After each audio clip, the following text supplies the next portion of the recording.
Hello YouTube, B3 here yet again with another kicking graphic novel review. Yeah, we got our boy Matty Matt here. Today we said we were going to give you Power of the Gods, the Justice League one-shot collection. We lied! Yeah, that's not happening. You're probably going to have to wait a little while for that one, actually. Sorry. Look, y'all should see this room. It's just covered in graphic novels right now. Stack. No, we got 6 stacks going right now with graphic novels that I gotta get through. Yeah, it's insane. It's literally so many books. Knuckin' fudds. And we're just trying to take a Justice League break, is what we're doing. We did so much Justice League. Yeah, we did do a lot of Justice League. That's almost entirely what we've done. I'm gonna compensate with a lot of Aquaman and Green Arrow in the near future. Yeah. So we'll have Rebirth Green Arrow soon, Aquaman Rebirth soon, and Hellblazer. Yes! Yeah, that's Love very me some cool. Constantine. So but today we're going to talk about Superman, Lois, and Clark, Road to Rebirth, which was a mini-series in the New 52 that brought this Superman back into main continuity. I told you this in take one. That take one. In take one. But that Superman, and they came back into the picture in Convergence, 2-issue miniseries. There were a bunch of different 2-issue series in that event. The cities fighting each other. Mm-hmm. They had to fight the Flashpoint universe. Right. And John, first appearance of John, is in the Batcave, Flashpoint Batcave, where Lois gives birth. Gotcha. Not the best place to give birth, honestly. Yeah. Although now literally everything has probably happened in that Batcave. That Batcave doesn't exist anymore as of the third part of the Button, which was Batman issue 22, I think, of Rebirth. Okay. Yeah. That's an impressive encyclopedia knowledge of that. Someone was keeping the Flashpoint universe alive for some reason in like a pocket universe. Mm-hmm. Probably Dr. Manhattan, hasn't been revealed at the time of recording. Blame Dr. Manhattan. Wait. Yeah, just blame Dr. Manhattan. I mean, I can't think of another Watchmen character powerful enough to do that, so... Fair. Alright. So you want me to dive into this since I read it, now 40 minutes ago now? Yeah, something like that. Just Alright. hit me up. So, this starts off following, like you said, Lois and Clark from the original, I guess, Bronze Age, as you said? I have no idea, man. Technically, no. I don't know when that Superman first popped up, but he's the Superman from the modern age of comics, which we're still technically in. Yeah. But, most people just call it the pre-New 52 continuity, because I don't know if it has an official name. Okay, so... Because it just lasted so long. Alright, fair. Excuse me. So, pre-New 52, Superman and Lois escape the destruction of their universe and slip into this parallel one. And they are basically hiding out, trying not to conflict with the existing timeline, trying not to interfere with the Superman and the Lois in this universe. So they've hidden out, and Superman is, of course, incapable of not helping people, but he's been doing it on the DL. In all black and silver, which is a really good look for him. He grew the beard in, and as you guys can probably tell, I'm a fan of that. Yeah, he's very Reign of Superman looking, except instead of the hair being back here, it's up here. Much improved. Much classier. I don't think anyone liked mullet Superman. No, there's no winning there. No one liked mullet Superman for sure. But let's hope we don't have to take 3. So, anyways, starting from there. We get to kind of see how they've handled and adjusted to life on the DL. And Superman is taken care of, or I should say, pre-New 52 Superman, just to keep from confusing everybody, has kept some other, supervillains from destroying things, and he's captured a couple of them along the way and stuck them in his own personal Fortress of Solitude that doesn't really... It's in a mountainside like the original Fortress of Solitude which he has to move before it was even called the Fortress of Solitude. That's a comic book fact for you. Yeah, the mountain fortress first. Ah, before an Arctic fortress, yeah. I kind of like the Arctic one, honestly. It's kind Me of cool. too, man. It's really cool. But anyways, Kryptonian crystals and stuff. Right? It's very cool. So, anyways, he's got to remove the boulder to get it and all that. And he had to build it apparently by hand, remembering what he could from the Kryptonian technology. Also very cool. Very impressive. Very impressive. Very Lois impressive. had no idea that was there. Yeah. And the basic plot line follows, following a Henshaw. Yeah, he tries to stop Hank Henshaw because he thinks he's going to become the cyborg Superman. Even though this universe already has a cyborg Superman. He's from the Supergirl title, so I don't know his origin. Okay. But I think Brainiac made him. Okay. I think. So he was trying to avoid what occurred in his own universe, which was Henshaw coming back from a trip to Jupiter and being this cyborg Superman and trying to replace him and kill him. Basically. That's what's referenced in this anyways. Yeah, he also hated him because he blamed Superman for the death of his family. It's kind of like a Fantastic Four rip-off thing. Actually, it was more like, I don't know, it might have been making a point about Fantastic Four. I don't know. I didn't read that story. Fair enough. So, but this Henshaw actually doesn't seem to be a bad dude. In fact, he helps stop one of the villains that escapes from Superman's Fortress of Solitude. He's hiding something, though. Like, for sure he's hiding Oh, something. yeah. Like, we know he was hiding that gem. Right, and he used We it found to out about zap that, but he's crud. still hiding something because we don't know what happened to the rest of the crew. Right. This is also kind of when we first get the hint that John has powers. Yes. Where Lois, under the pseudonym Author X, which is super cheesy, is still writing and is trying to bring out Intergang by publishing a novel and helping the authorities. Well, Intergang's not actually a big fan of that. Go figure. So they track Lois back home, not knowing her name or her identity or anything, just through her publisher. And Mannheim's gonna steamroll her. Yeah. Mannheim steamroll her. Something like that. Mannheim steamroller. Gotcha. Cool. I Yeah, didn't no, follow they're gonna that, burn sorry. her to death, actually. Yeah, they literally try to burn her and John to death. And, like, John starts to has been figuring things out slowly about his identity, and finally he's just so angry that he manages to just snap his bonds like they're, string, and proceed to just calmly walk through the fires. Yeah, opens the handle with the burning Yeah. knob. Yeah, I think first, though, the first hint is like... When the goons attack them on the road, and John just manages to casually bring somebody down with a crowbar. It happens off screen. Yeah. And there's another part where there's like an extreme close-up of his ear while Mm-hmm. Lois and Clark are talking Superman stuff. Right. Implying he can hear them Yeah. from the other part of the house. I wasn't sure if they were implying that, or if they were just trying to do the dramatic cutaway to what they're talking about while they voice over. It was an extreme close-up of an ear. So Fair. I think You're right. Also, what's that villain's name? Blanc? What's his name? Belanque or something like that? The white dude. Yeah, it's Blanc. Balanque, however you pronounce that. I think that's blank or blanc or something like that. Yeah. I want to say blank. Fair. I think it's blank. But it's Balanque. It's got a weird spelling. Yeah, but I think it's pronounced blank. Fair. So Blank's thing is just he likes destruction. TK is all get out. With his telepathic abilities, though, he could go mind to mind with the Martian Manhunter. Like He's terrifying. yeah. And he uses that to manipulate Hemshaw for a little bit, and then Hemshaw zaps him and takes him down and they lock him back up. And it was very much a small little piece of action to kind of cover up the other action that's going on around it. He's free at the time of recording this. At the time of recording this, General Zod is leading a group of like Mongol, Metallo, Blanc, Cyborg, Superman, all of like Superman's That's strongest foes, like a terrifying. whole group of them just against Superman right now. Boogity. So, anyways, Superman's powers are also a little on the fritz right now. They're kind of fading in and out. Yeah, I think that's kind of an old age thing. Is it an old age thing? I think it is. Because he's not as strong as he used to be, but he still has the same amount. Is this the Superman who did the whole Superman Prime thing?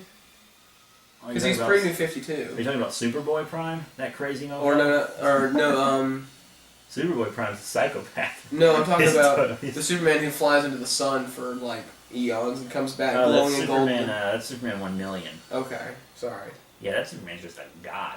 Yeah, but Yeah. isn't this... That's pre-New 52. That's alternate future. Okay. Yeah. Never mind. I'm It's just... all confusing, dude. Comics. I was assuming are they just- reference in passing that there are multiple superheroes losing their powers because of some comet thing that happened. Oh, that was with Vandal Savage. And I'm baby, the wondering if Savage that's- Dawn. I'm wondering Yeah. if that's occurring, if it's any after effects of... It might have been, Superman. because I don't... Because they imply that a little bit. You know what? I think it might have been that, actually. I think you're right. Because Fucking casual. this was happening... I deserve that. Because this, I think, was happening when Superman New 52 lost most of his powers. Okay. Because they're worried about their staying hidden since Right. his identity was revealed. Well, really, that's they run into Hyanthus, who's a crazy lady from Jupiter looking for the crystal thing. They give power. She's tough. She goes mano a mano, and her sword is capable of cutting Superman. She can control plants and do all kinds of craziness. Yeah, which was, she gave him actually a little bit of a struggle there. But mostly, this whole plot is to set up what's going on in the background for the next issue, really, and the fact that New 52 Superman's bouncing around and his son is kind of going through the same stuff that Superman did when he was a kid. The identity crisis and who am I, and parents are lying to me about where I came from. Yeah, this is easily this is my favorite Superboy, for sure. I like him a lot. He's the most relatable so far to me. And he's I hate kids. Like, I hate them. I know. And I like reading about John, which is like a stretch for you. I hate kids, dude. I know you do. They're Kids, bad. if you're watching, I'm sorry. They're bad, dude. He's saying you're bad. Kids shouldn't watch my videos anyways. That's not inaccurate. Kids, I apologize for my language. But really, that's kind of the big, plot line. It's pretty simple and straightforward. I think it's pretty covered. Just bringing them back, making sure everyone's got what's going on. I didn't think this series would be as important as it became. Fair enough. I thought it was just going to be like a side thing going on. Well, and I remember when it came out, I was like, oh, this is cool. And then I was like, well, they're just going to straight up replace Superman, which I was also super excited about. Because you didn't like New 52 Superman. I did not like him. But, I gotta say, I really dig Superman with a beard. I love Superman with a beard back when we were watching Justice League as kids, and he gets marooned on that future Earth. Yeah. With Vandal Savage. Like, I've always dug Superman with a beard, and now it's canon right here. That's an underrated arc in that show. It is. It's very underrated. Very underrated. That was one of my favorite arcs. It's really good, dude. Vandal Savage is just fascinating in that whole thing. Yeah, and that whole Death of Superman thing for the whole first episode was, like, you knew he was coming back, but at the same time, you really felt... As a kid, I didn't know, though. Oh, well, I didn't see that episode as a kid. I only saw it as an adult, and I think I was more upset for the other characters than I was for Superman. Because I knew he was coming back. That was definitely the most upsetting part, was seeing them all kind of deal with it, and especially Batman. Oh my god, Batman. Batman and Superman are so tight. Yeah, we should... We'll talk about that in the next one. But yeah, next time we're going to move on to like the very next story you should read for this Superman, which will be another Road to Rebirth. Ooh, the Final Days of Superman, which was a big crossover event. I actually have some of the issues that are in here. I have all the Batman Superman ones. But yeah, Batman Superman, Action Comics, Superman, Wonder Woman. It's pretty good. Yes. I didn't think We'll talk about it next time. Yeah, we'll talk about it next time. So overall impressions, though? Yeah, I like it a lot. I like it a lot too. It's got the best characterization of of Superman I've run into. And when they actually become Superman and Superboy, it's even better. Awesome. Perfect. All right. We'll talk about that more later. Thank you all so much, and we'll see you all another time of ourselves.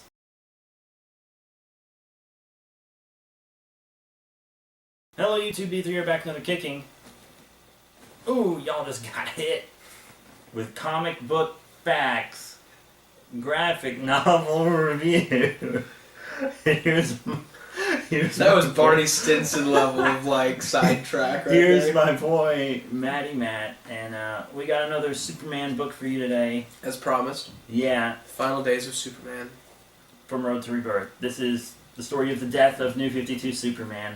Mm-hmm. Which you were not upset about. No, I was very excited actually. I did not like him. Maybe that's a conversation we have at the end about why you were so not. You're so down on New 52. At the end, like you want to save it for the end? No.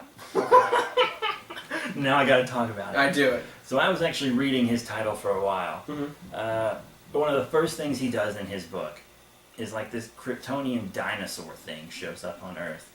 And he doesn't even try to save it or try to do anything. He just kills it. Last of its kind, a remnant of his planet, just kills it. And if I'm remembering this correctly, because that was like when this issue came out. Okay. 2011. Alright, so that's a little while ago. Yeah, and Supergirl shows up and she's like, what did you do? That's from our planet, dude. And just like that. Oh, yeah. Dude. That's how I read her lines, dude. Gotcha. It's better than reading him really angry, which is all she was during the New 52. She was so angry all the time. She was Red Lantern even. That's how angry she was. That's pretty angry. Yeah. But he was just... He pouted all the time, and he was just sad, and no one liked him. Like, people in the comics didn't even like him. That's true.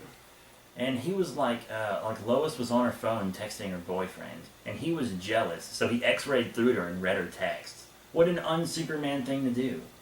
What a dick. I mean, like, yeah, that's a Superman thing move. I almost think that's interesting, like, interestingly human of him, though. And no, he's...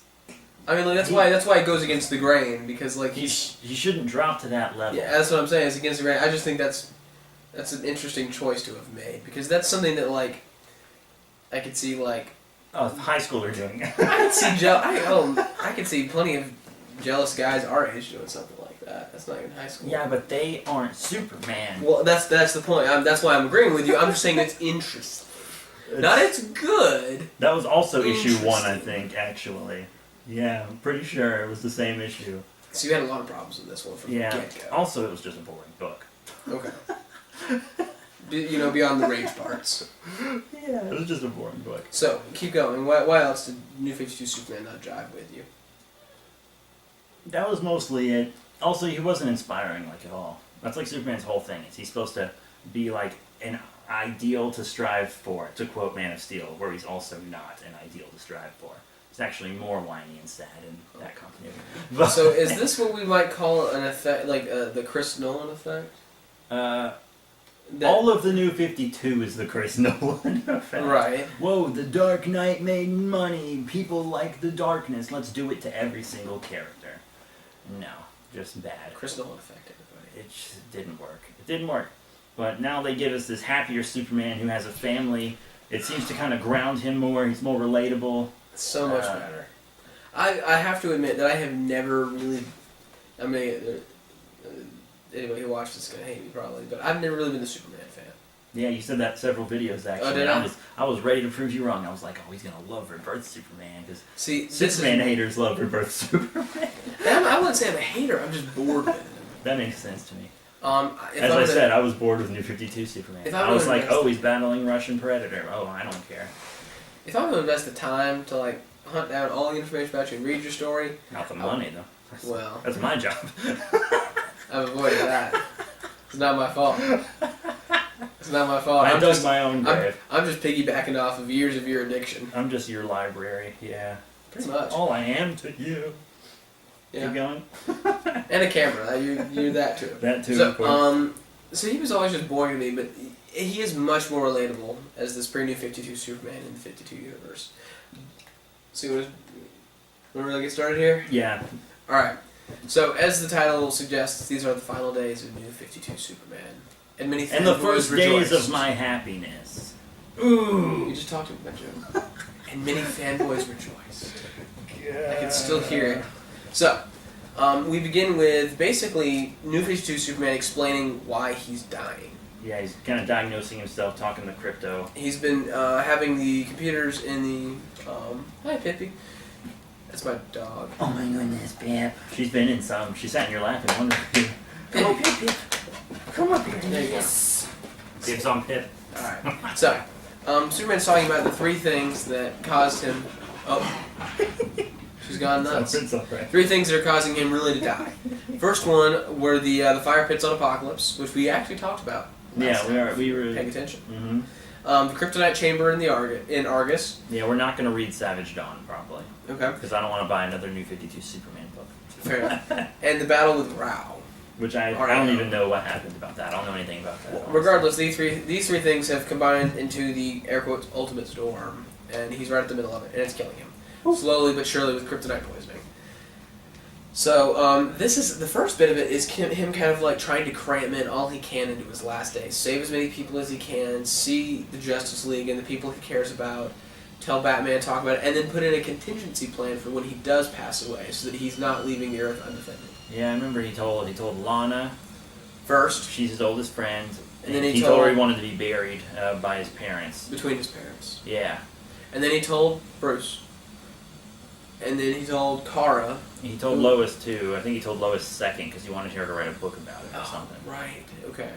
Uh, So uh. Lana, Lois, Bruce, and then Kara to say take up the mantle. And then Wonder Woman shows Shows up up at the fortress like- and was like, "Why the hell didn't you tell me?" Bitch, why didn't you tell? Am I the last to know? She kind of was the last to know. That's literally her line. Was, "Am I the last to know?" She had her sword out ready to go. She was like, "I'm gonna freaking. If you weren't dying, I'd kill you."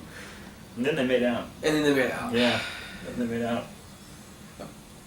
Apparently, comic book women are almost as confusing as real life women. Yeah, and when he goes to chill with Batman for a little bit, they're attacked by like the Chinese Zodiarts or something. Yeah, the 4 pillars, the Chinese zodiac, whatever. And Oh yeah. I said Zodiarts because I was thinking about Kamen Rider villains. They're the Zodiarts. They're based off the Zodiac. You're having a hard time with all this fanboy, aren't you? Kamen Rider, Forms. He's my favorite rider. Those are Gotcha. his villains. So, and there are several touching scenes of Batman, trying to like. He's sad about his buddy dying. It was kind of. That was my favorite part, really. Yeah, poor guy. Batman's Everybody just knows like. dies.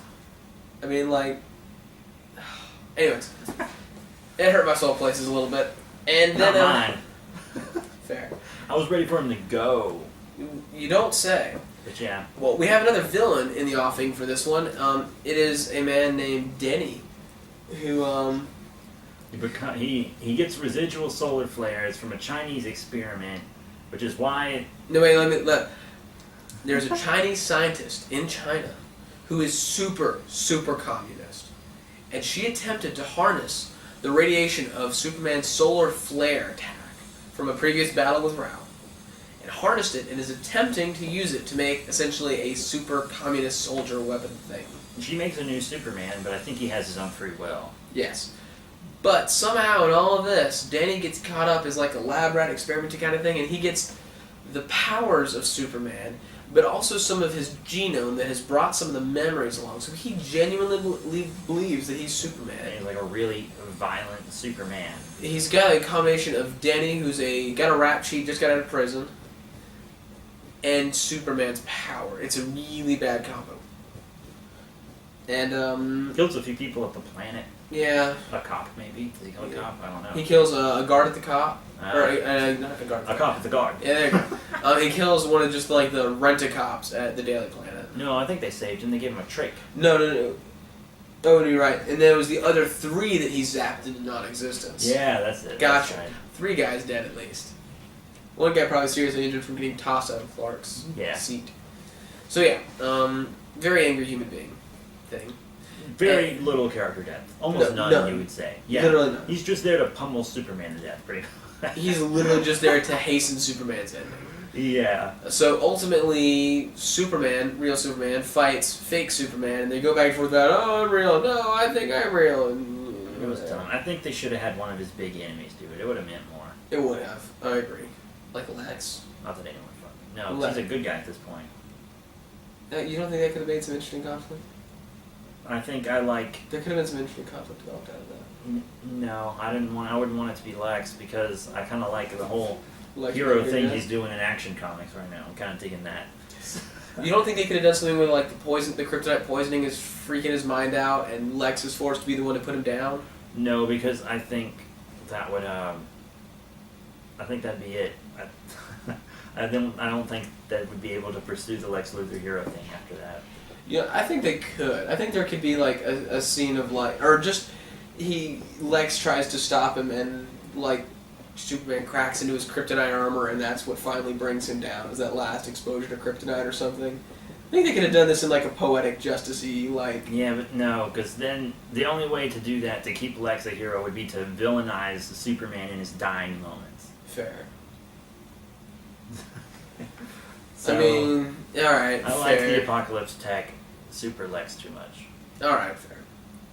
I've had less time to get attached to him, so that's why. And Lex is like the ultimate Superman baddie. I mean, not anymore, but... I mean, historically.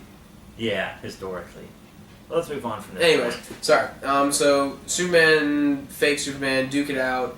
Superman's kind of getting his butt pounded, and then Brady 52 Superman shows up to kind of like give him the last little push to help finish this whole thing off. And then New 52 Superman decks pre-New 52 Superman to get him out of way of the blast of the imminent solar flare that's coming off of fake Superman as his radiation levels go just supernova.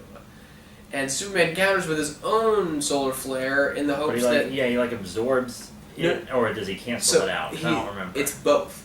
He detonates at the same time so that their shock wave will kind of balance, cancel out, and then he absorbs the residual energy. And then he falls back to Earth and has a couple of touching moments. For some reason, the guy with the hammer, John Henry. Yeah, Steel? Yeah, Steel. For some reason, Steel's there for no frickin' reason. I think he came along with Supergirl. It's not. I literally looked back through all the panels. The first panel he appears in is the one where Superman is literally killing over dead. So he just pops up? He literally just pops up. You don't see him flying or anything? No. He's there for a couple frames, and then he's just not there anymore. Weird. He's literally there for 7 or 8 frames, and that's it. So weird. Guess they wanted to focus on the white people. It's weird. The token was established.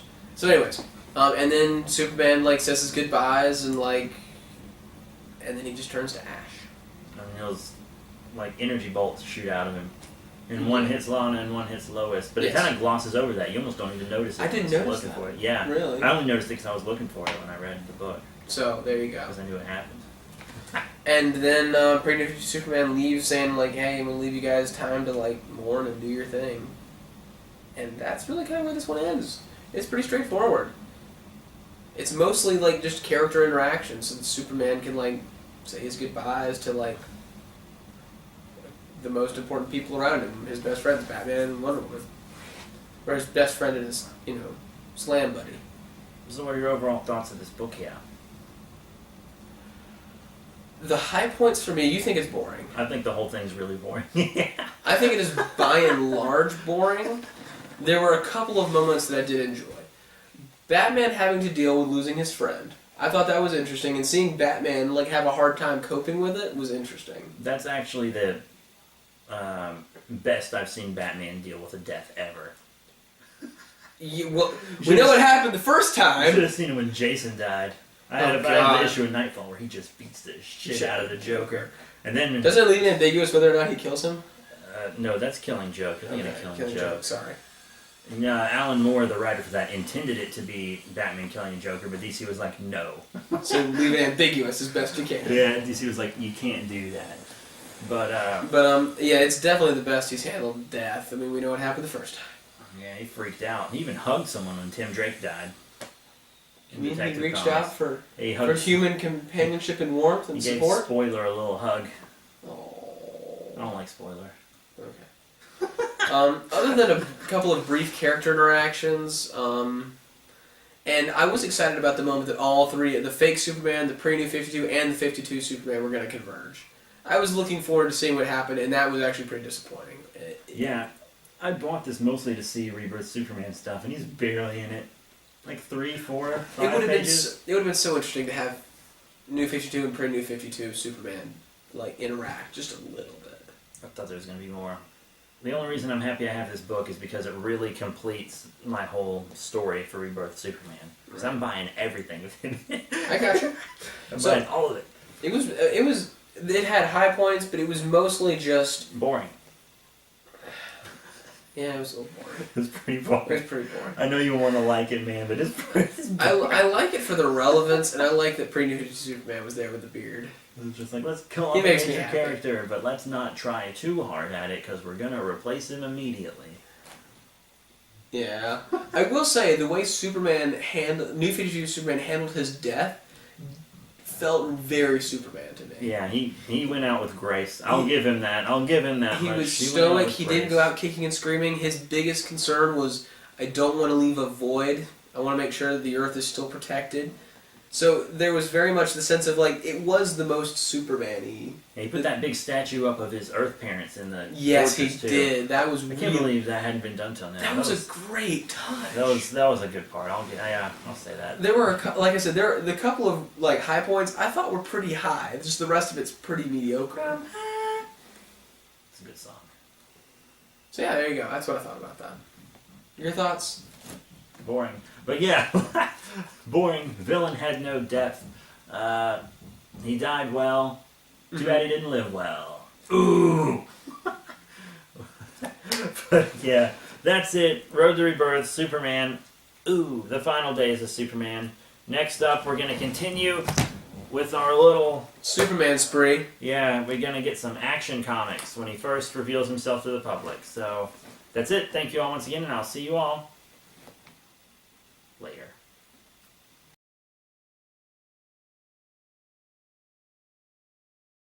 Hello YouTube, B3 here. Back with another kicking graphic novel review. Yeah, we are keeping it going with Rebirth Superman, because I love Rebirth Superman. He is my hero. He's my god. Did the light go out? What just happened? Whatever. I'm just going to wait for the lightning bolts. But, Shazam. Yes. So, you're the most recent one to have read this. I don't know if that was a good sentence. I read this most recently. You read I started one sentence and then I was like, that sentence doesn't make sense, but now I'm already talking and... Yeah, you committed. You just got to go for it. Alright, so I'll go ahead and dive in then. Because I'm on a rush, I'm sorry. It's fine. So, this really opens up with a brief recap on the final days of Superman. And which we reviewed. Which we did, so check that out. If you missed that, bad. Go back and watch Bad it. you. Go back and watch it. You should be ashamed. Leave. Unsubscribe. Please don't. Or you can go not go back and watch it, but then your life would be that much less complete. Just add it to your watch later at least. Yeah. So, we have a nice moment between Lana and New Clark. Better Clark. How do we Who's call technically also Old Clark. New Clark, Old Clark? I just call him Rebirth Superman. It's the easiest thing to call him. Alright, Rebirth Superman. Rebirth I was about Superman. to ask how we're going to refer to him. So, Rebirth Superman, here's her messing around near the Superman, the 52 Superman memorial tomb thing. Yeah, because he was just hovering out there waiting for him to respawn. Yeah, he was like straight up like waiting for it. And he's still convinced that 52 Superman's coming back. Lana's not. Lana's accepted that he's dead, and she wants to make sure that he's buried as he wanted between Ma and Pa Kent. And a little coffee can. A little coffee can. Or something. I don't know. It looks like a metallic coffee can thing. They go back to the fortress to get the regeneration matrix. And then Superman adds, Rebirth Superman adds 52 Superman to that whole, Statue of the Parents. holding up the statue of the parents and the world and all that good stuff. It was really, I thought that was an excellent touch. Yeah, and he notices that his fortress has human parents and Kryptonian parents, and he's like, oh, Why didn't I think of why didn't that? I do that? And I feel like it was very much a moment of him going like, maybe I would have liked this guy. Yeah, and they discover there's no Matrix at some point. Which is good. it just. Well, I mean, it's good for us as the reader, because New 52 Superman was born. Absolutely.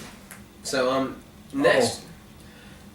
No. I'm gonna scar him. No, dude, I hate this scene, dude. So every time I read this, I get upset. I'm gonna hold on this just Dude. so I can get a reaction. No. So I'll close it for you. It's closed. It's gone. The bad thing is gone. Literally, except for steam and hissing and bubbling. It also hints at Lana becoming Superwoman in here, because she does. has a bit of a psychic thing going on. She can sense power now and yeah. So anyways,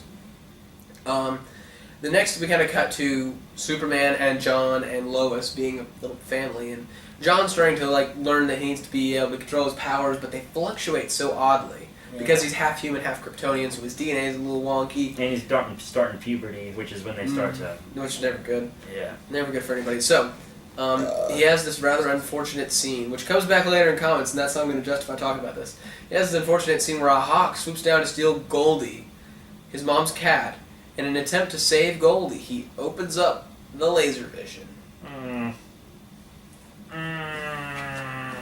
Dude. I love Cat. You're just doing that so I have to look at it when I edit. Yes, you I am. trash man. You fiend. I'm a fucking casual, what can I say?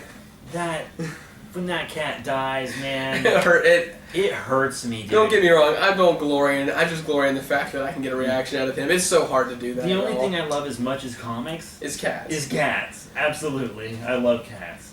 I love every kind of cat. And I want to hug all of them. But I can't. Can't hug every cat. No. Can't hug every cat. I'm sorry. One day.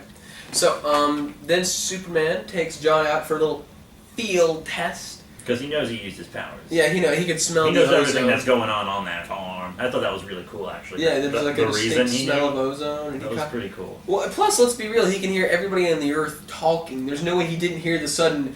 There's That's no what I way. imagine. I imagine it sounds like a turkey call when it comes out of his eyes. Maybe like that really odd Christopher Nolan like bass sound or whatever. Maybe when they shoot out, it just goes, "I'm walking here." Bad joke. Oh my gosh. Actually, my mental sound is kind of like the destroyer from Thor, the first Thor movie. No, it's a good sound for you.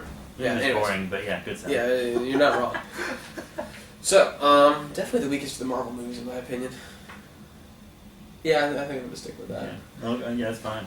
Well, and then he, a nearby neighboring girl actually sees him kill the cat. They become best buds, though. They do become best They're buds. not, She keeps a secret. They're not really best buds at this point in this But they book. become friends. Yeah, they become really good friends by volume 2. But they have this moment where they're sitting up in a tree, and she like reaches down and touches his hand, and of course, puberty-stricken him actually squeezes right through the massive limb that they're sitting on, and it goes falling to the ground. And then he's unconscious. He like went from crushing tree limbs without a thought to unconscious because he fell too hard. Yeah, it seems like he was invulnerable two he was- graphic novels ago. Well, he was invulnerable 3 seconds before he hit the ground. Oh, man. He was breaking through a tree with his bare hands. Yeah, because in order for that feat of strength to not destroy your his hand, you would you have have to to be be indestructible, invulnerable. yeah. So, just saying. Come on, guys. Anyways, so they take him to the Fortress of Solitude. And the Eradicators, they're just waiting on him. Just chilling. He's absorbed some of the things that Clark Kent has touched and is therefore trying to assimilate the whole... Created his own form, and it explains his visor. I don't think there's a decent explanation for the visor. No, there's not. But it turns out he's got like the souls of all everyone on Krypton. Krypton that died inside. He was there at the moment that Krypton exploded, and the Eradicator absorbs souls as a method for like capturing Criminals runaway and shit. criminals. Yeah. Insane. So he absorbed all the souls of Krypton. All of them. Wow.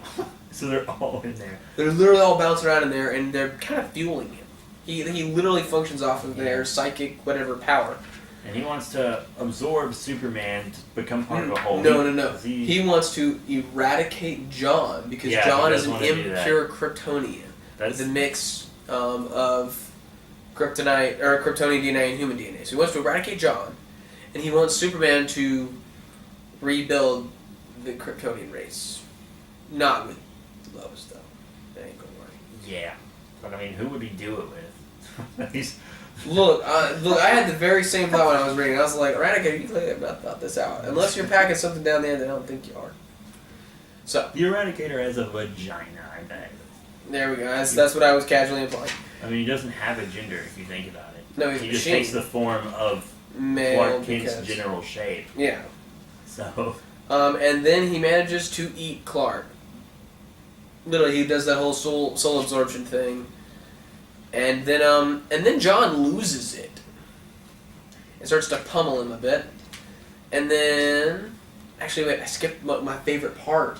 what's your favorite part? My favorite part is where the Eradicator is first going after John. And eats Crypto? No. Oh, God, that hurt me. I love dogs. Okay, so, Crypto is alright, though. Goldie's dead. Yeah, well, I was worried about Crypto. He was just stored away. So, he absorbs Superman, and now Superman's out there to protect him. So, John's, like, scared out of his wits and runs. And the Eradicator's about to get John. And out of frickin' nowhere, Lois slams into him in the Hellbat armor.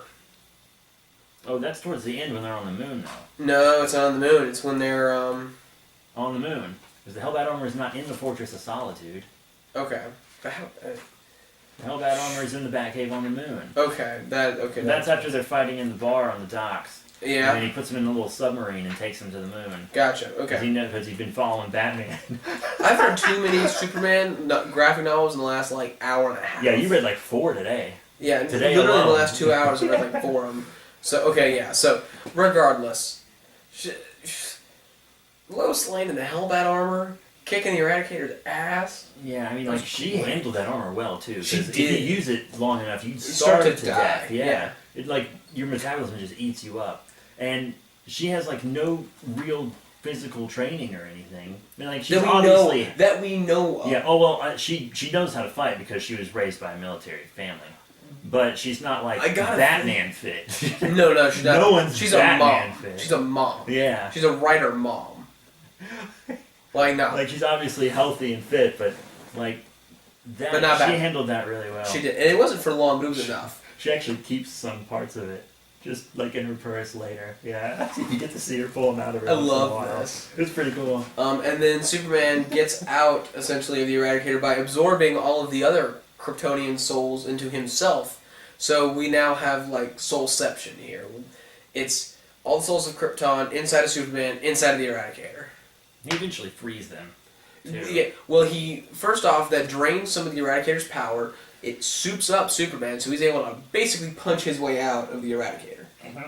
And then he uses that souped up power to beat the snot out of the Eradicator before releasing the souls in a giant cloud of energy.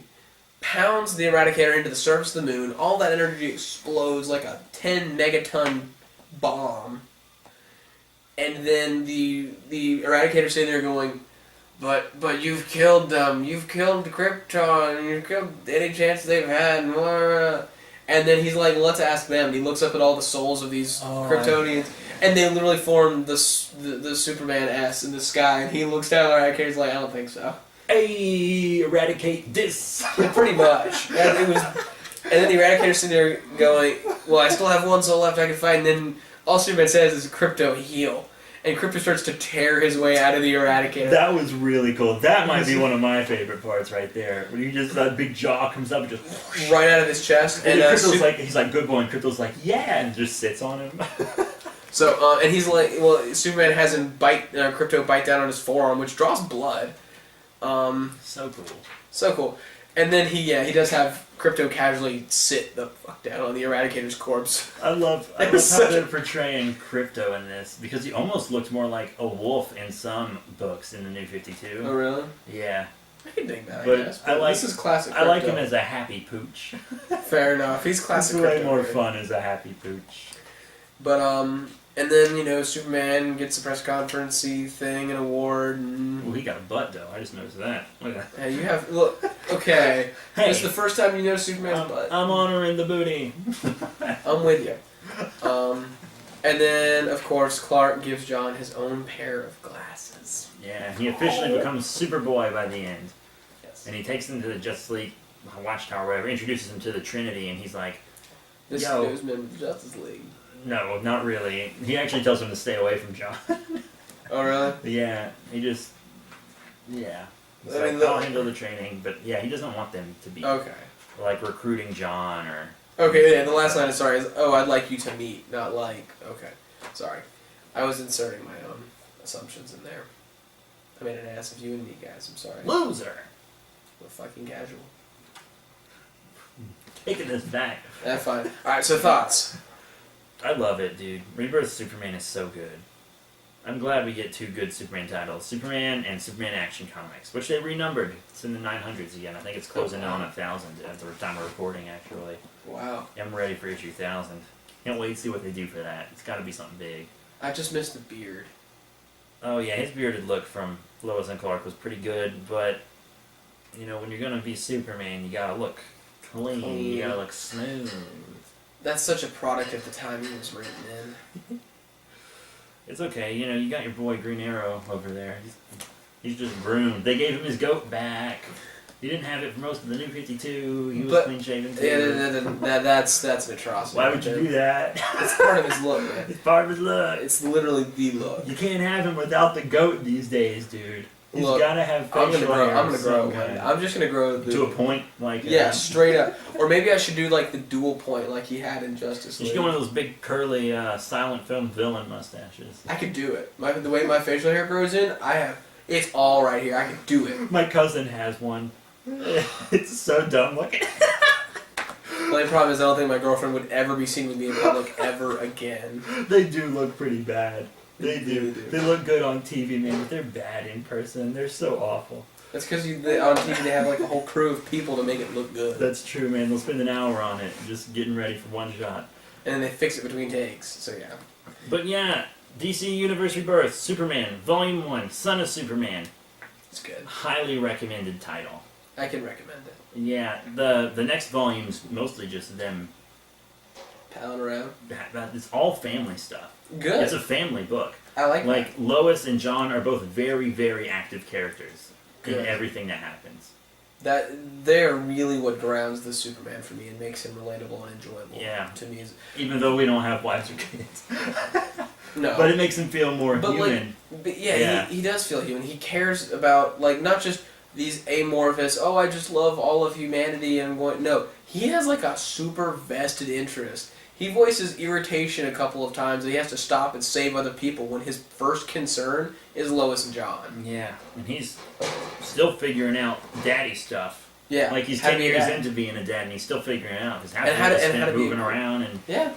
And lying, frankly. he's just trying to balance his super life and his dad life. You That's know. that's a relatable struggle. Yeah, and he's doing it, too, which is also pretty awesome. That's because he's Superman. When you can travel at, like, Mach 7 without breaking a sweat, you can get a lot more done. So cool. So cool. But, yeah, that's it. Next time we'll do another book. I'm not sure which one we'll do next. Maybe we'll do, like, some Honestly. Aquaman. We need to do the Ultraman. We got I really want to do the Ultraman. Yeah, we'll probably do Ultraman next. We got I almost want to show any watchers we've got exactly how many graphic novels we have in this room. Yeah, we have a stack of the ones you just for gigs, just for shits and gigs. We got your new stuff. We got my new stuff that I bought today. We got stuff I brought you, stuff you already had. Stack it up. Nope. Put it on. Oh Jesus! Can I you can't hold even that? hold not with one hand. This is what we're getting ready to review. Here it was. Flip it around. Oh, we got Green Lantern in here. Here We it got is. Avengers. We got King Kong. Well, we're not doing just DC. We swear.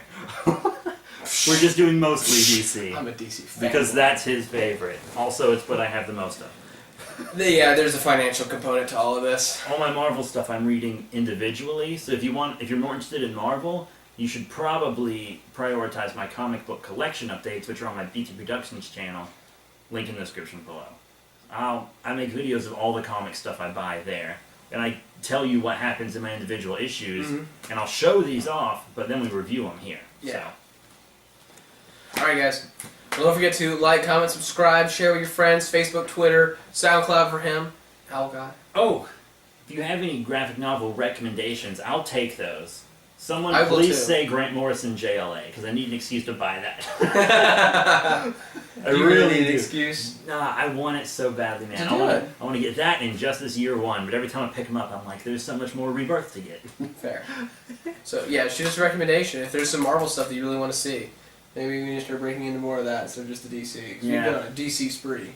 We have, We yeah. spread the love a little I'm bit. gonna try to get some Dark Avengers out here. There we And go. some like third party stuff I have too. So I got a bunch of Star Trek stuff too. Not a bunch, a few Star Trek things. And hey, if you've got other ideas about how to make the show more enjoyable, if you think we talk too much, or I'll other wear ways a to better dress. control- He will. Straight up, He I'll owns one. do it, man. I actually do own I one. know. It's like, but that's it. Thank you all once again, and we'll see you all obviously later, very soon, hopefully. Bye, guys. Ooh.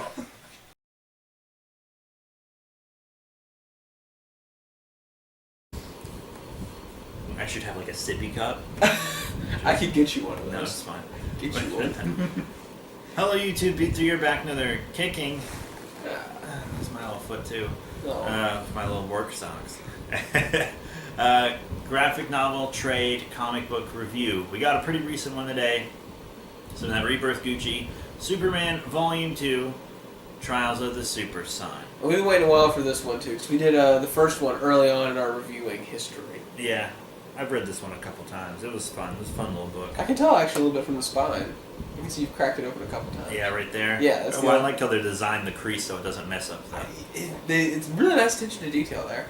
Yeah, because the individual books can't do that because they're so small. So, But yeah, it's just 4 little stories, and they're precious. Like bringing this happier Superman in and giving him this family dynamic really makes him interesting and relatable. Because everyone's, lots of people say Superman's hard to relate to because he's so powerful. I mean, But he's a god among men. Yeah, but his personality-wise, he's like super relatable though. Well, and early in his conception, he was supposed to be this fish out of water trying to be and do something that, that was different than what he was born to and fitting in when you don't. Yeah. So, like... Didn't have half his powers back then. Yeah, exactly. So now Couldn't even fly. he's kind of gotten away a little bit from his core concept that made him relatable, I think. Yeah, but he's like the original superhero, so they've been trying to up the bar with him for over what? Since the late 30s. Yeah, it's like 38. I think he was made in 38, I want to say. Wow, so I mean that's 80 years right there. Almost exactly 80 years. Yeah, but Superman spends like his whole day helping out all his Justice League peeps. And he takes his family to the fair, and he's like, no Superman stuff, promise. I promise no more He does stuff. Superman stuff, he stops some people, and it was a fun little, like there's no action in it at all. And no But stakes. It's so fun and happy, and it's just a very enjoyable little read. You kind of have to have some of this mixed in with all the big world-saving, timeline-saving stuff. Yeah, because Superman stories have to be huge. They have to be world-threatening, because that's... Otherwise, that's the only thing that justifies Superman's involvement. Yeah, so it's just nice that, they're just taking their time establishing his family dynamic and stuff, which is great. His son John's great. This Lois is great, because the New 52 one was... Fucker. I'm just saying, she freaking outed Clark Kent as Superman. Yeah, it did happen, didn't it? That was a little Dumb. cringy. But yeah, so that's just a short one. That's like a single issue. Mm-hmm. And then he's helping John with a science fair project that looks a little too high tech to be a science fair project. They are Kryptonians. Yeah, I guess so. And then they get teleported to like Skull Island, but without Kong, basically. Except there is kind of a Kong thing there. There's this big albino giant gorilla thing. So, Pseudo-Kong. Yeah, and it has like the same tech in its eye that the Kraken had in its eye, or the big giant squid did in Volume 1. So that's going somewhere. Yay! Consistent plot threads. Mm-hmm. He and John get stuck there, and they bring the losers into the main Marvel universe in this story. And they were like in World War II. You know the losers? You know about them? Vaguely. They had a movie. I don't think I actually saw the movie then. Captain America was in it. Is his fucking name Chris? Chris Evans. Yeah, it's hard to remember their last names because there's like 20 Chris's. You got Chris Pratt, Chris Hemsworth, Chris Evans. Pine. Okay. All those white Chris actors. It's hard to remember. And they're all just painfully attractive white men. They mostly look pretty similar a lot of the time too. It's hard to remember, but yeah, so they're fighting like dinosaurs there. Which is pretty fun. I mean, like, watching Superman fight a dinosaur. Yeah, and Crypto. I love Crypto. Crypto's with him. Fuck, I love Crypto. So fun. But yeah, so like the last remaining of the losers is there. And he has a chance to go back to the world with them, but he stays there. He's like, this is all I've known for decades. I can't. He's got that Stockholm syndrome going. Yeah, he wouldn't. Like, going to the real world for him now would have been such be a like shock. ending up on that island. Yeah, all over again. Yeah, he wouldn't be able to do it. But he would be able to shit into a toilet that flushed. That's pretty dope. Just saying. Oh man, but yeah, that's just a fun little story. You get to watch him fight dinosaurs and giant apes. I figure that Kong, the albino great ape thing is about as close as they can get to Kong without copyright infringement. Of course, yeah. I feel like that's exactly what it was intended to be. For sure, of course. That's why they had to make him albino. Yeah, exactly. But then the next story is about John, Superboy, and they meet Batman and Damian. Fucking little shit-stained Damian. Little asshole. I hate Damian. I really do hate Damian Wayne. Yeah, Damian's got his friend Nobody and Goliath, and they basically attack Superboy, but he does burn up a lot of the swamp with his heat vision that he can't control. Yeah, his whole genetic destabilization, powers coming in and out thing is not the best. Yeah, and then this is going to be a famous panel, I bet you. I bet this is going to be a famous page. What? Superboy punching the shit out of the little after Damian? Damian mocks him for accidentally killing the cat with heat vision in Volume 1. Mm-hmm. He just fucking... BAM! Right in the... Decks him! Cockshot! Oh, God. Yeah, right in the gut there. Just fucking slams Damian. And then their dads make him, like, go through these trials to kind of prove themselves worthy of their... Super... mantles, like their Robin and Superboy. the mantle. That's literally the best word for it is the mantle. But yeah, you know, they eventually figure it out. Like, they actually fail all the tests, but then when it comes down to the real thing, they do pass. it right. There's this weird rainbow clay. Yeah, it's like thing. Clayface with The essence of all those Gotham villains in it. Very, like, it's supposed to be an old-timey looking motherfucker. He definitely has that aesthetic going for him. But yeah, they beat it pretty much by themselves after it took out Batman and Superman. And then it's like, oh, the Super Sons, because there's a title called Super Sons now, which is their book together. It's the Robin Superboy book. I like that Alfred's the one who calls it out. Yeah, fucking Alfred. I love Alfred. Man. He's always the best. Alfred's best Bat character for sure. But yeah, and then that ends with them all going to chop down Christmas trees, and then Robin and Superboy end up punching and shooting at each other again. Fucking the last panel is their right? faces just. Oh god.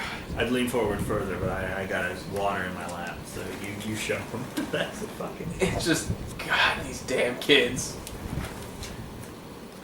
Fucking great. And the next story is with Frankenstein. Didn't expect that. Yeah, and he's haunting to look at. To quote a movie. So, Deadpool, right? Yes. Yeah. Sorry, you said to quote a movie, and I was like, well, now I gotta guess the movie. You got it. I got it. But Lois goes to get a job at like that local newspaper because she can't stand not being involved with journalism and doing something. Yeah, and she's about to be hired by this boss who's also her friend, and then Frankenstein bursts through the goddamn wall to decapitate her. Not to decapitate Lois, to decapitate the boss. The boss, who, as it turns out, after Superman chases him down and stuff, is an alien war criminal, hiding in that copy of that woman's skin. She's actually tied up in her own basement.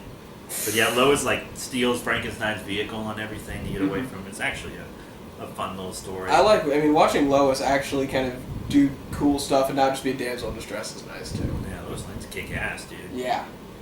I really do enjoy her not being the damsel in distress anymore and getting away from that trope because she defined that superhero trope of the damsel in distress. Yeah, early on. Yeah. But then she was also the one to define a strong female side character. Mm-hmm. Later, when they changed her up, they were like, if she's going to be a good reporter, she can't be that like ditzy that. and She's stupid. gotta, yeah. Straight up ditzy and stupid. They would have fired her within a week based on some of her early behavior. Yeah, that's a Pulitzer Prize winning lady.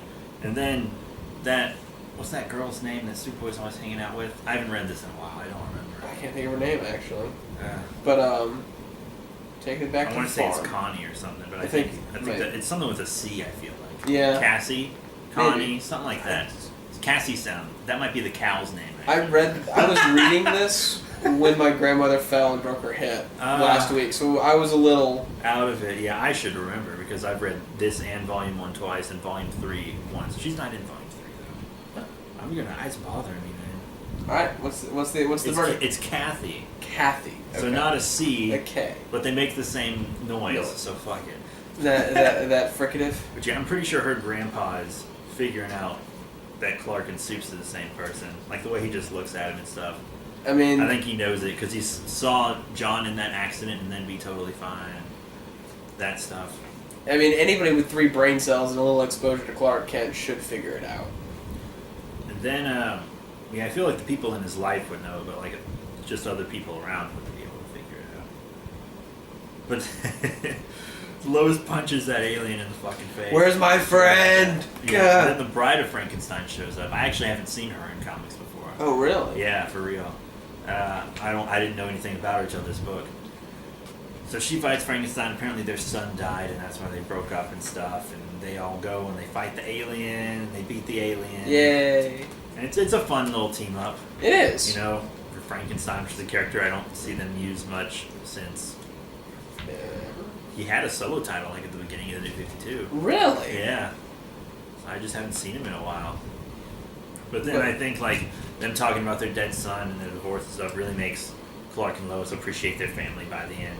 So the last couple pages, no very dialogue. touching scene. It's just them touching, not touching John in his bed. Tucking John into his bed. I'm so sorry. I didn't mean to say that. That was almost really bad there. But it's just a fun, nice, 4 short uplifting stories. book. Yeah. You don't have to Like you can just read a little story and take a break, read a little story, take a break. That's That's usually pretty what much I what I did. well, that's usually what I do when there's multiple stories in the book. Very nice and low-key. It's a good switch from some of the other higher and more stressful stuff that we might be talking about in the near future. Oh, Flashpoint. Line-wide event. Continuity change. But I think that's pretty much all to say about Superman. Yeah, Volume 2, Trials of the Super Son. Good, solid book. Very Rebirth, solid. Superman is what Superman's supposed to be. Fuck. New 52, Superman is what Superman's supposed to be. It's very enjoyable. Very happy and uplifting. Breathed really. a whole new life into Superman. Because I didn't like New 52 Superman, period. Yeah, I think we've discussed that a few times on this. Several times. Almost every time Almost we every read a time it's Superman mentioned, book. yeah. You talk about how much you hated him. So, it was a really good story. Go check it out, guys. Yeah, very fun book. Heartwarming, in fact. Yeah, I love this lighter tone Rebirth's going for. That's what DC used to be known for. Getting away from the Christopher Nolan syndrome. Getting away from the Dark Knight Returns syndrome. They've been trying to stay dark since like the 80s. Christopher Nolan. Yeah, that too. That didn't help. That yeah, really, the massive that really, success of those movies. That really pushed it forward, that dark agenda. We can make money doing this. Next time, what are we going to have? Dark. Flashpoint. Oh, Yeah. guys. It's so good. It's a good book, but at the same time, it also created the New 52, so was it worth it? Oh.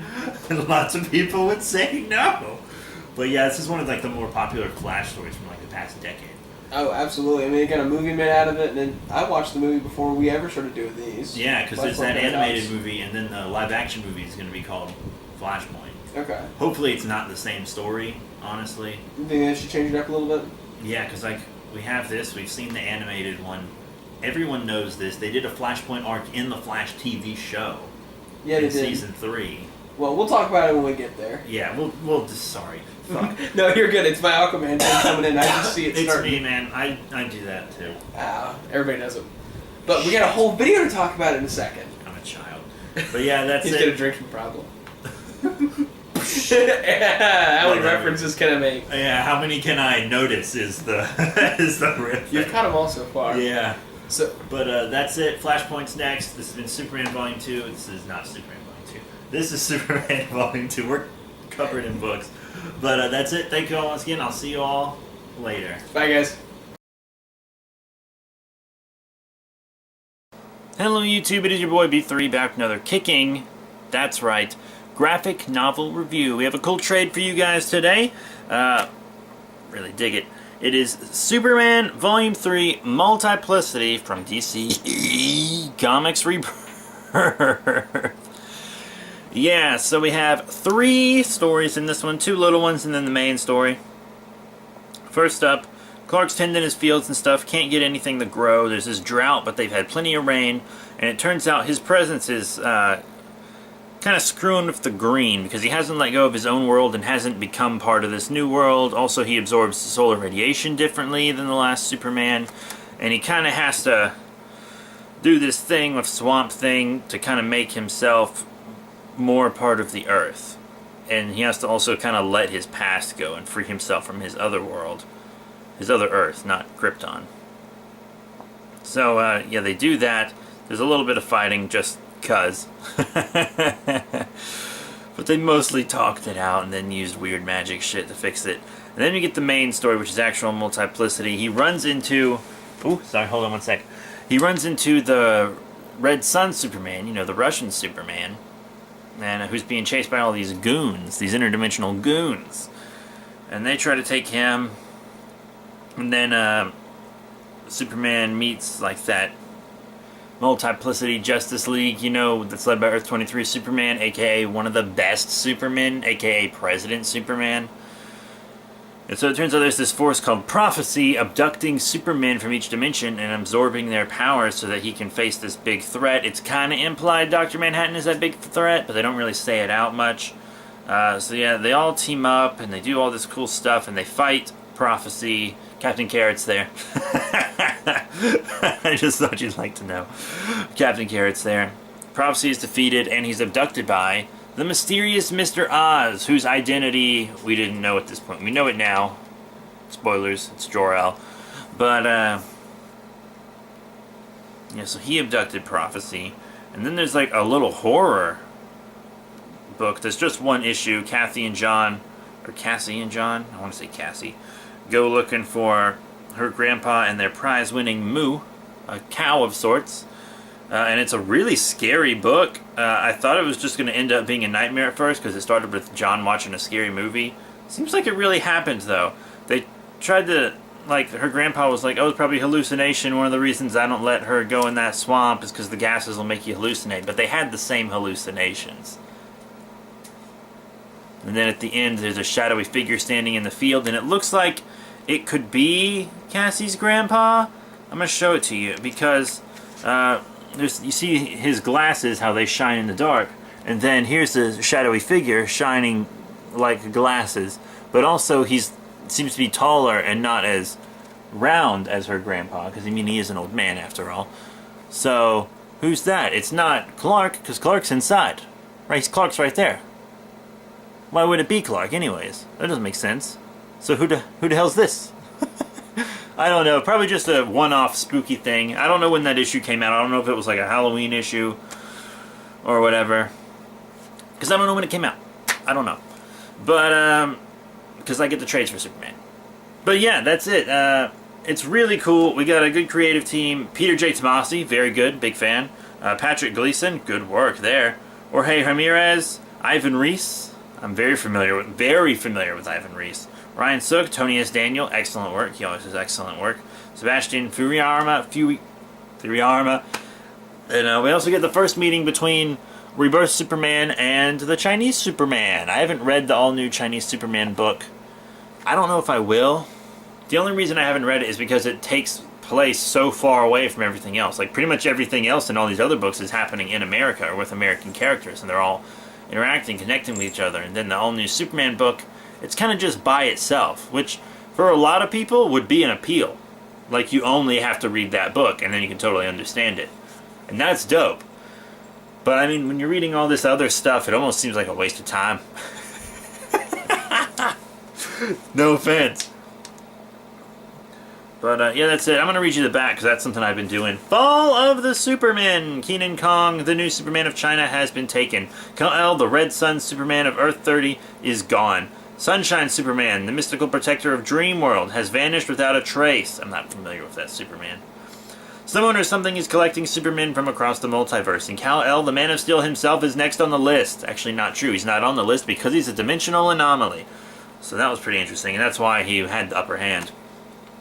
To stop this trans-dimensional terror, our world's greatest hero must join forces with the Justice League Incarnate, an impossible team of super beings drawn from across the 52 realities, to track down the kidnapper and free his Kryptonian counterparts. At the same time, trouble of a different sort is brewing right in the Kent family backyard, and both father and son must rise to meet the challenge. So yeah, you know, one of the troubles in the backyard was the drought, the other was whatever creepy shit was happening with John. But that's it. Thank you all once again for your support. Definitely read the New 52 Superman run. All 3 volumes have been excellent. I really love it. Action Comics is great too. I might do Action Comics next. I might do Detective Comics next. Might do Green Lantern. Might do Silk. Might do Fantastic Four. I don't know what I'm going to do next. But that's it. Thank you all once again for your support. This has been Superman Volume 3 Multiplicity, and I will see you all later. Hello YouTube, it is your boy B3, back with another kicking graphic novel review. We got a good trade for you guys today. It is Superman Volume 4 Black Dawn from DC Universe Rebirth. Pretty good book, lots of stuff leading up to this. I'm going to read you the back real quick. The dark is rising. Whatever, well, hold on. Whether he's called Clark Kent or Kal-El or the Man of Steel, the world's greatest superhero is above all, a protector of the innocent, one who has cheated death and survived the destruction of multiple worlds in the course of keeping his wife and son safe. But there's no escaping what's coming next.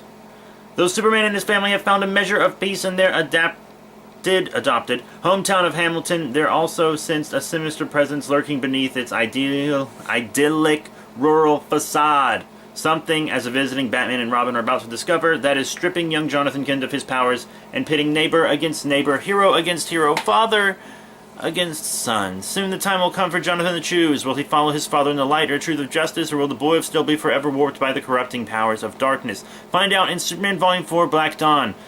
Exploding from DC's blockbuster Rebirth event and featuring the stellar creative team of Peter J. Tomasi, Patrick Gleason, Doug Mahnke, Michael Gray, and more. Collects issues 20 through 26.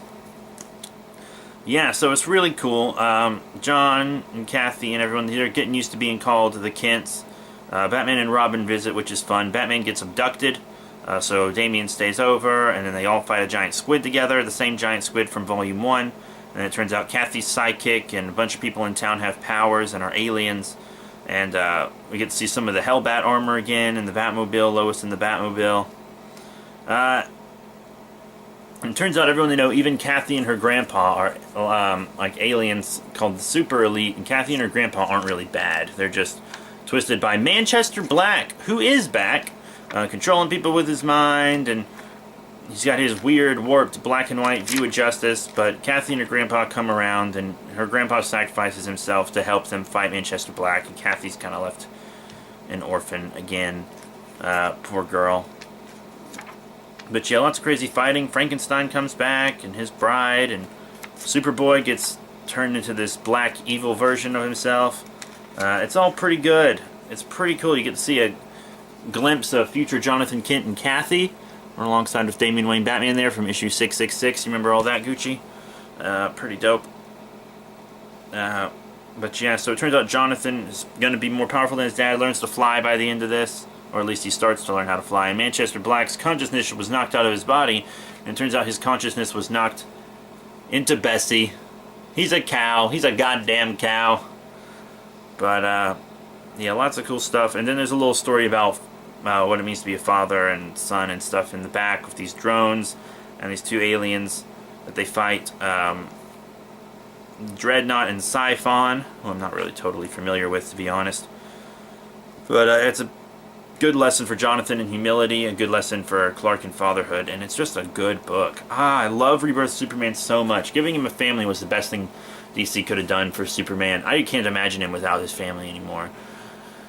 Lois is a great mom and wife. Clark is a great dad and husband. Jonathan is a great son. It really makes Superman more relatable, as well as makes him more vulnerable, because his family's vulnerable.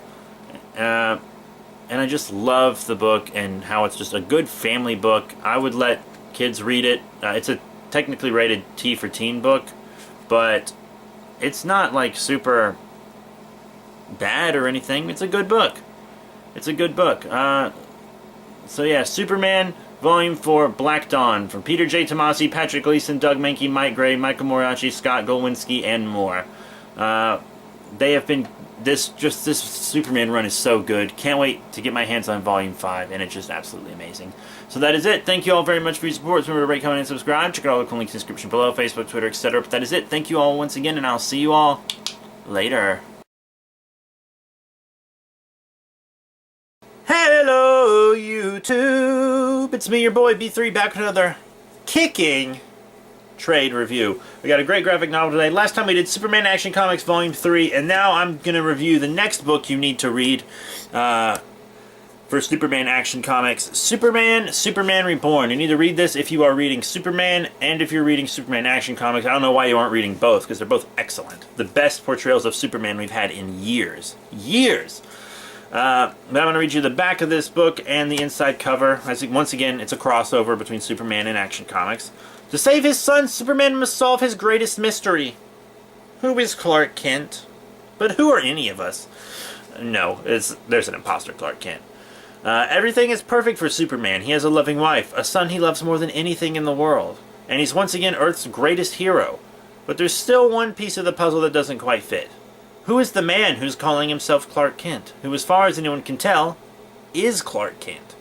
Finally, it's time for the mystery to be solved. Whoever the fake Clark is, his identity is starting to unravel, and with it, so is Superman's reality. The life he shared with Lois is disappearing before his eyes, including the most precious thing of all, their son John. Now to save his son, Superman must face one of his deadliest enemies, and discover a secret with grave implications for the entire DC universe. Not just who Clark Kent is, but who Superman himself truly is. Superman is reborn as acclaimed creators Peter J. Tomasi, Dan Jurgens, Patrick Gleason, and Doug Mahnke, who is great, by the way, present their first major Superman crossover of the DC Rebirth era. Collects Action Comics 973 through 976 and Superman 18 through 19. Now, It doesn't have to be said. The art isn't very consistent, but it's several different artists on several different titles working on this, so that's to be expected. But it's very good. It finally explains why there are two Supermen, because it seems like when darkness and light were separated in the DC universe, the darkness kind of went to New 52 Superman because he was kind of broody and, you know, not very happy and etc. And then this fancy happy Superman who had a family and whatnot gave birth to John and Flashpoint and everything from Convergence. But yeah, so Steel breaks into the mountain fortress of Solitude with Lana Lang's Superwoman, who's dying. They stabilize her. Clark Kent helps Lois out with an undercover job, and then he fucking proposes to her, which is crazy. After one date hadn't even started. It was insane. Then he followed her home like a fucking creeper, and saw her with John and Superman, who was in his Smith persona at the time, and he was like, oh, I remember everything now, I'm not Clark Kent. And then it shows someone escaping from Mr. Oz's prison, which turned out to be I don't think I'm quite there yet. Never mind, I'll hold off on that. So then, like, this fire starts burning in their house, but it's not burning things, it's making things disappear, and it makes John disappear. And then they go to the Clark Kent's apartment, and Superman fights this reality-warping being who's transforming into all his enemies, and he makes him guess who it is, and it's Mr. Mxyzptlk, the reality-warping imp from the fifth dimension. Pretty crazy artwork. They got him looking all Grinchy. Looks like a fucking Grinch. Very creepy artwork with him in a lot of these pages. But he kidnaps John, and it turns out he used to be the subject of John's favorite bedtime stories, which is nice. So he plays these games with Superman, and he leads Superman up to the top of the Infinity Daily Planet, and then there are these two red orbs there that contain kind of the essence of New 52 Superman and New 52 Lois Lane, and they swap with the Rebirth Lois Lane and New 52 Superman, and they don't know John because they were never married or dated or anything. And then they're fighting Mr. Mxyzptlk, but then after they defeat him, he runs because he's like, oh man, the guy who created New 52 is going to be super upset. Like, Mr. Mxyzptlk even says New 52 at one point in this. He says Deja New 52 when New 52 Superman shows up. Omnipotent beings, am I right? But, yeah, so he's like, the guy who orchestrated this is more powerful than me. Yeah, it's insane, so I'm going to get the fuck out of here. And I guess he's talking about, like, at the time we're recording this, only 2 issues of Doomsday Clock are out. So I'm still guessing it's Mr. Manhattan, unless it's, like, the biggest red herring in the history of red herrings. It's got to be Dr. Manhattan, right? But then again, Mr. Oz was a red herring, too, so who knows? I mean, he, spoiler alert, turned out to be... You know what? I'll save that for another time. It's common knowledge now, but I'm just going to hold off on it. I have a friend who watches these reviews as his sole source for comic knowledge, and I'm not going to spoil it for him yet. But yeah, it fuses the continuities of Rebirth Superman and regular Superman so that they can have their lives as Lois Lane and Clark Kent back and not have to hide John. They can be the Kents, finally. And you can tell which Rebirth Superman stories are pre-reborn and post-reborn with fused continuity, because this is his second suit. You see, it's got the fully connected belt with the yellow on it. That's how you can tell. So anything with that suit is post-Superman Reborn. So that's good for you guys to know. And then Mr. Oz is like, holy shit, I can't believe he did it. I wonder if he will let him do it. They really play the pronoun game with him. But yeah, so the reading order is Action Comics 973, 974, Superman 18, Action Comics 975, Superman 19, Action Comics 976. Pretty cool. Now that that's all done, I'll read you the inner cover. Mild-mannered identity crisis. Superman's life isn't what it used to be. And he was living with that. But now the world he has built is crumbling away because of a mysterious foe. Will he be able to rescue the life he knew before it disappears forever? The enigmatic Mr. Oz told Superman, you and your family are not what you believe you are, and neither was the fallen Superman. Now the shocking truth behind those words are revealed. It begins with one of Oz's prisoners escaping and ends in a tragic moment for Lois and Superman. But this is a really good book. I'm loving Rebirth Superman in Action Comics. They're so good. Rebirth Superman is just amazing. The best thing they've ever done for Superman in the history of comics, in my opinion, is give him this family. Having a wife and son makes him more relatable on so many levels, and it also makes him more vulnerable, right? Because his family is vulnerable, and that's kind of a weakness, but also a strength, you know? It's so good. It's so good. If I could only recommend one Rebirth book,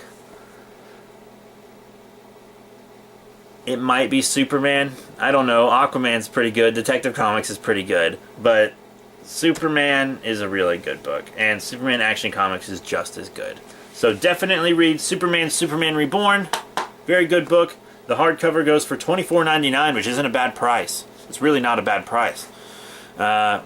And I think that there is a paperback out now, too. So keep an eye out open for that. Keep an eye out open for that. Keep an eye out for that, or keep an eye open for that. I gotta learn fucking words. But that's it. Thank you all very much for your support. What comics would you like me to do next time? I have a lot of Green Lantern I gotta get through, because Green Lantern's my favorite, so I got a bunch of that. More Batman, more Superman, Flashpoint, Earth 2, Injustice. I read almost every Rebirth title, and that's just fucking DC. I got all kinds of Spider-Man stuff, Miss Marvel, Black Panther. What do you guys want me to read? Tell me what you want me to do, and I'll try to put it up higher on the list. So that's it. Thank you all very much for your support. Remember to rate, comment, and subscribe. Check out all the cool links in the description below, Facebook, Twitter, etc. And I'll be seeing you all later. Hello YouTube, it's your boy B3 here, back with another kicking graphic novel review. Sorry about my scratchy throat. I'm kind of sick. I'm going to be chugging Sprite all day to kind of deal with that.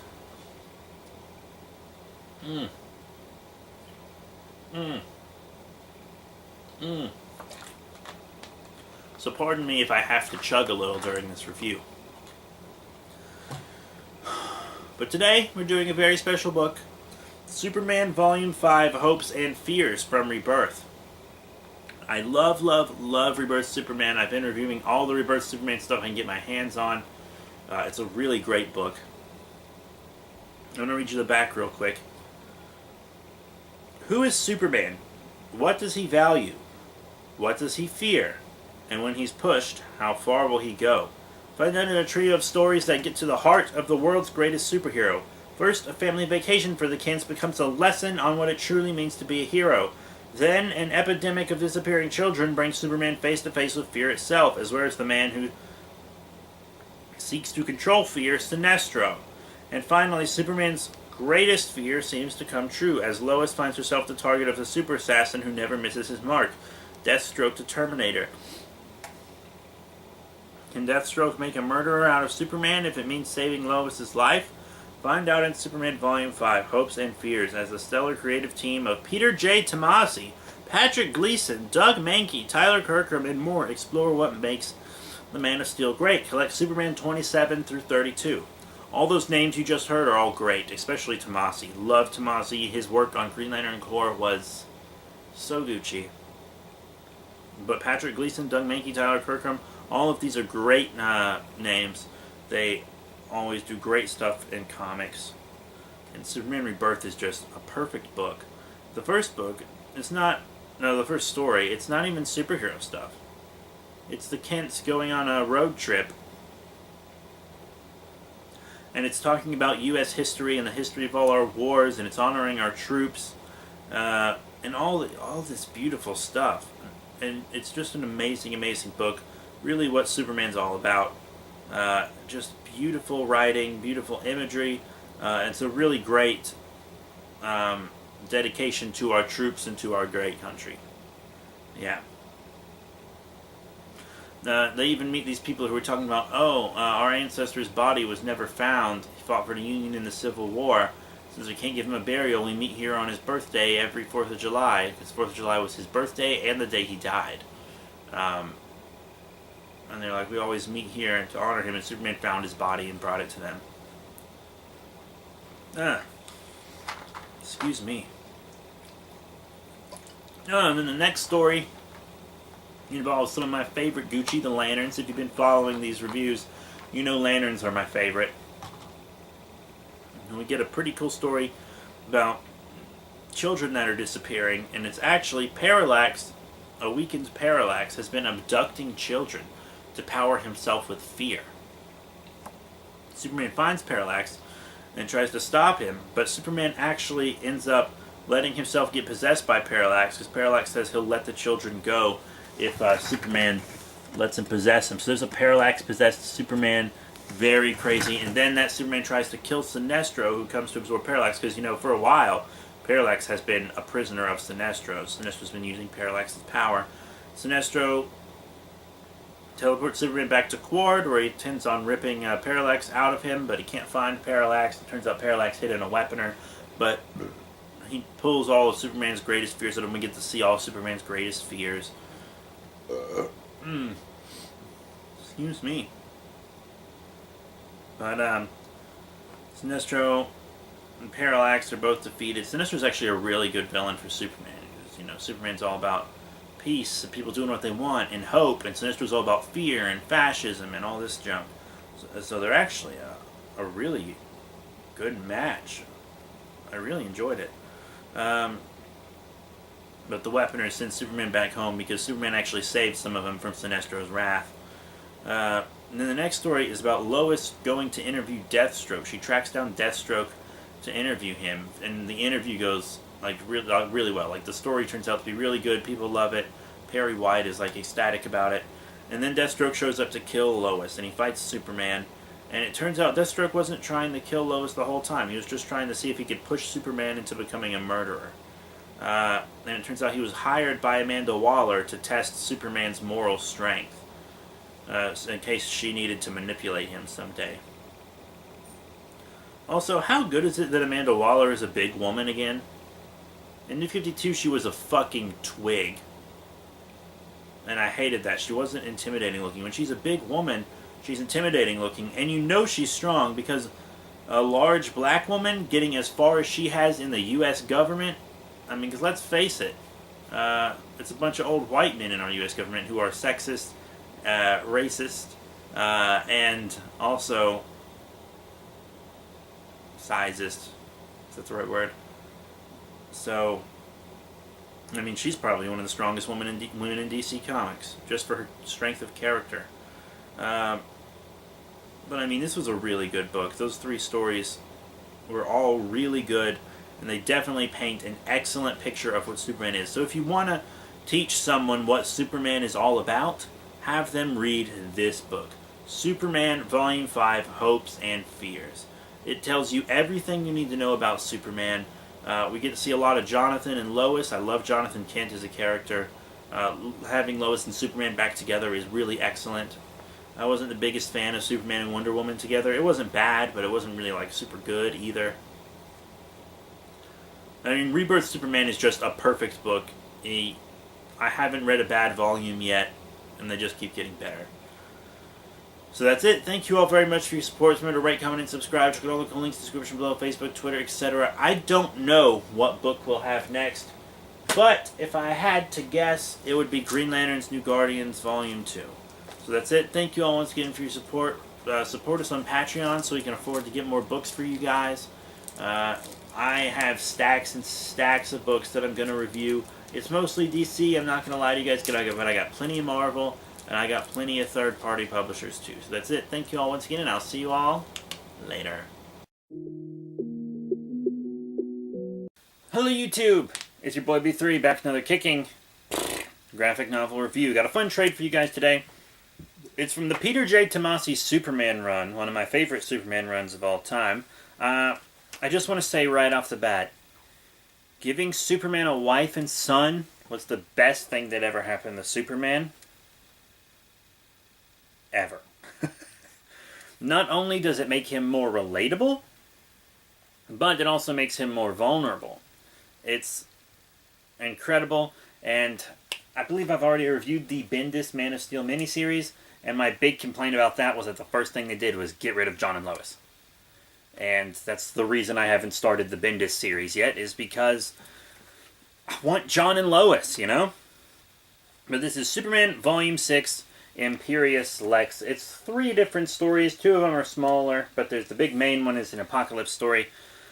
I'm going to redo the back, as usual. Anarchy on Apocalypse. Darkseid is gone. I actually reread Darkseid War today. The crown of Apocalypse is there for the taking. Now all the lords of this hellish world will play a game of thrones, the likes of which have never been seen. The prize? Absolute dominion over unspeakable evil. Only Superman and Lex Luthor stand in their way. These two archenemies must put their own war aside and join forces to bring peace to Apocalypse before the horror spills out of the hell pits and across the universe. And if that means the Man of Steel must fight on behalf of his nemesis, so be it. Meanwhile, dark deities from Granny Goodness to Steppenwolf will make their own play for power, using Lois Lane and Superboy as pawns in their deadly game. Superman knows the price they'll all pay if he and Luthor lose. But as the final showdown approaches, only the gods know what Lex will do if they win. The acclaimed creative team of Peter J. Tomasi, Patrick Gleason, James Robinson, and Doug Mankey, I don't know, take their incredible Superman saga to epic new heights in these stories from Superman 33 through 36 and 39 through 41. I think the issues that were missing might have actually been here in Super Sons of Tomorrow that I read recently. I'm not entirely sure which issues of Superman were in this because it doesn't say on the back and I don't want to look through it and find out. But they're probably crossover issues. So this was quite a good book. Just once again, the Tomasi run on Rebirth Superman is fantastic. It's an absolute must-read. I actually have a friend who didn't like Superman. He repeatedly called Superman white bread, which was a line that he stole from a College Humor video. And the way I got him into Superman was I handed him Volume 1 of this run and told him to read it, and Volume 1 of the Action Comics run as well for Rebirth. And now he loves Superman. After the one book. This is a great run. This is a fantastic run, and Superman is really Superman in this book. Tomasi super understands Superman. Lex Luthor is abducted by those on Apocalypse who want him to be their leader, who we saw in the Darkseid War books. And then Lex Luthor teleports Superman and his family to Apocalypse to help him. Because he's like, I lied about being your savior. It's actually Superman. Can I go home now? And then they're like, no, we're going to kill you, and then we're going to worship Superman. And Lex was like, oh. So he teleported Superman there to come help him. And he accidentally teleported Lois and John as well, but they were all appeared on different parts of Apocalypse. John appeared in a part and then fought off all these guys with hounds. You know, there's always the hounds on Apocalypse. And then John beat them, freed the hounds, and then he got armor and rode around with the hounds. And then Lois helped the Furies kill this giant worm monster, and so she was adopted into the female Furies of Apocalypse. And Lois and John did fantastic jobs of surviving Apocalypse on their own. And that is no small feat.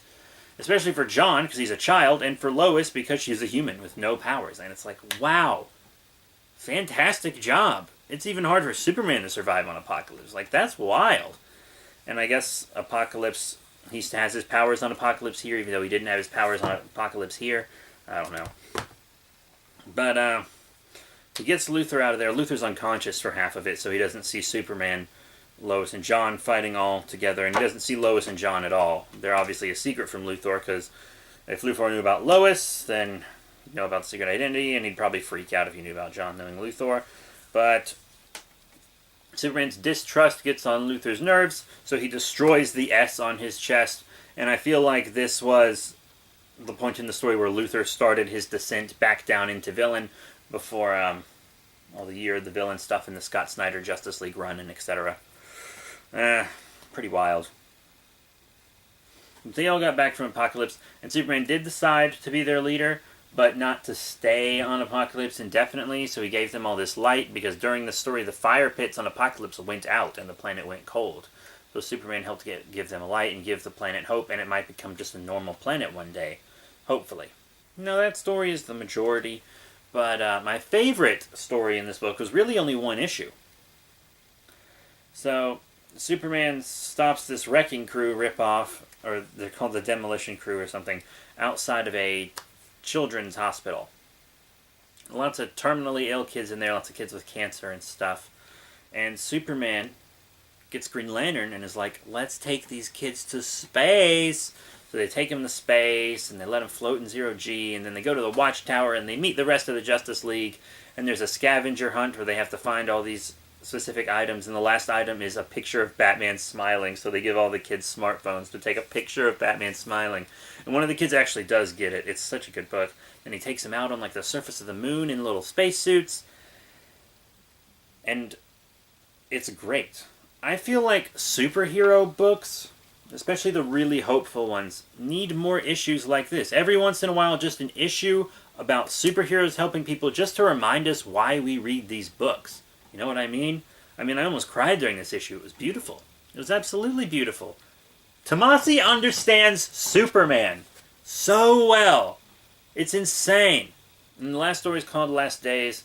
It's about Superman and Superboy going to a planet of seahorse people to try to save their planet because it's about to blow up just like Krypton did on the anniversary of Krypton's explosion, oddly enough. And the seahorse people do not want help. They have this god, and the planet's full of religious zealots, right? And they're like, if our god wants our planet to die, then he must want us to die too, so we can't leave. We won't leave, and if you try to make us, and you trying to get us to leave is equivalent to you trying to make us give up our faith, so we have to destroy you. And then a scientist saves Superman, and he's like, my wife is a scientist too, and she was killed in the purge of scientists, but I survived, and I'm putting our eggs in this rocket, and we're going to send it off, but the rocket gets damaged, and the scientist gets killed. And Superman and John ended up having to take his offspring away for him. But the people on the planet don't change their ways. They just kind of come to an understanding with Superman. And this wasn't like an anti-God comic or anything. I don't believe in God, but I'm not like most of the people I know believe in God. My best friends in the world all believe in God. I actually don't think I even have any atheist friends. But the Seahorse Man is like, I see now you were just a good man trying to help us. You weren't trying to make us doubt our faith. You just didn't understand. I'm sorry. And the scientist himself actually believed in God and an afterlife. He just wasn't a zealot. And John eventually asked Superman what he should believe in, and if Superman believes in a God. And Superman said he believes in something because he's seen too much not to. Which kind of reminded me of that episode of Batman Beyond where Terry was like, I bet you don't believe in ghosts, Bruce. And he was like, no, I do. I've seen more than you could possibly imagine. I believe in ghosts. It was kind of like that moment. But that was a good little story, too. I felt like all of the stories in this book were just super reflective of who Superman is and who we all should be. And the Tomasi run on Superman was just perfect. I love this run. I could read it over and over and over again. So that's Superman Volume 6, Imperious Lex, from DC Rebirth. Check it out at your local comic book store, which is where I recommend getting the majority of your books, always. I work at a comic shop now, so of course I would, right? But let me know what kind of book you would want me to read next. You want DC, Marvel, or something different? I got books that aren't DC and Marvel. I got one right here next to me. I got a couple volumes of Ultraman there. So that's it. Thank you all once again for your support, and I'll see you all next time. Hello YouTube, it is your boy B3, back with another kicking graphic novel review. Today, I am finally reviewing the end of the Tomasi Gleason 2016 Superman run, Superman Volume 7, Bizarroverse. I really liked this run. I was sad when it ended. Finally reviewing the final volume of it. Can't believe I'm waiting till now to do it, to be completely honest, because I really, really, really loved this Superman run. Quick read-up of the back of the book. Boy Zorro begins. The saga of Superman's strangest foe is about to get a little stranger. When Boy Zorro, the son of Bizarro, crashes the Kent's comfortable existence, the Man of Steel's own offspring, Superboy, must struggle to keep his powerful new pal under wraps. But as Boy Zorro might put it, him am not just the beginning. An entire army of entities from Bizarro World, the warped heroes and villains known as the Superfoes and the Legion of Fun, are about to wage war. Now Superman and Son must stand alone against the interdimensional menace with the fate of Metropolis and their beloved hometown of Hamilton hanging in the balance. The critically acclaimed creative team of Patrick Gleason and Peter J. Tomasi conclude their landmark run on one of DC Rebirth era's standout series in Superman Volume 7, Bizarroverse, connecting Superman number 42 through 45 and stories from Superman Special 1 and Action Comics 1000. Wow, pretty cool. I'm going to tell you about this book specifically and then my thoughts on the run as a whole, if you don't mind. So, yeah, it kind of starts off with Vandal Savage throwing Superman throughout time, so we get to see lots of different eras of Superman and old stories retold and etc. It was pretty cool, even a little reference to Superman the Animated Series, Kingdom Come. Lots of cool stuff. He gets home for his birthday, which is very nice. Just a little fun little story.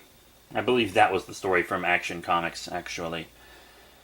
I did review Action Comics 1000 at some point, I just don't remember. But then we get to kind of Bizarro World, and he's just not happy on his world. His son doesn't respect him, his wife is like hyper violent and stuff. They're the opposite. And this book does the